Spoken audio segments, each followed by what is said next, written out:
Welcome back to day 6 in Pondicherry. Night dinner complete చేసుకుని 11 PM కి అరుణాచలం కి అయితే స్టార్ట్ అయిపోయాం. ఈ 3 hours జర్నీ చాలా ఎక్సైట్మెంట్ అండ్ క్యూరియస్ తో ఉండే. ఒక్కసారి అరుణాచలంలో అడుగు పెట్టగానే బాడీలో తెలియని వైబ్రేషన్ వచ్చినట్టు. తర్వాత దీపాన్ని వెలిగించి ఈశ్వరుని దండం పెట్టుకుని గిరి ప్రదక్షిణకి అయితే స్టార్ట్ అయిపోయాం. ఎలాగోలా కష్టపడి ఈ మోక్ష ద్వారం నుంచి బయటికి వచ్చి 14 కిలోమీటర్ల గిరి ప్రదక్షిణ పూర్తి చేసిన తర్వాత గోపురం కనపడగానే పానంలో పానం వచ్చినట్టే.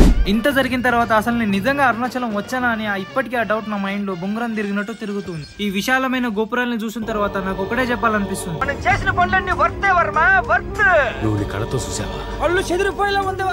ఈ అరుణాచలం టెంపుల్ 1200 సంవత్సరాల కింద 25 ఎకరాల్లో చోలా కింగ్ అనే రాజు కట్టారు. నాకైతే దర్శనం జస్ట్ 1 hour లో అయిపోయింది. దర్శనం చేసుకుని బయటికి రాగానే ప్రసాదం కాస్ట్ తక్కువ ఉందంటే ఇంకా 4 bowls ఎక్స్ట్రా తీసుకుంది. టేస్ట్ మాత్రం సూపర్ గా ఉండే, మీరు కూడా ట్రై చేయండి. ఇక్కడ అందరూ ప్రసాదం భోజనాలు తిన్నట్టు తింటున్నారు. సర్లే ఇవన్నీ మనకెందుకని ఓం నమ శివాయ అంటూ హాయిగా మా గూడానికి అయితే రిటర్న్ అయిపోయాను. ఈయన గుడి బయట మొక్కల పైన నిల్చొని ఏం చేస్తుందో కామెంట్ చేయండి. నెక్స్ట్ పార్ట్ లో మళ్ళీ కలుద్దాం. ఆ లోపు వీడియోని లైక్ చేసి సబ్స్క్రైబ్ చేసుకోవడం మాత్రం అస్సలు మర్చిపోవద్దే.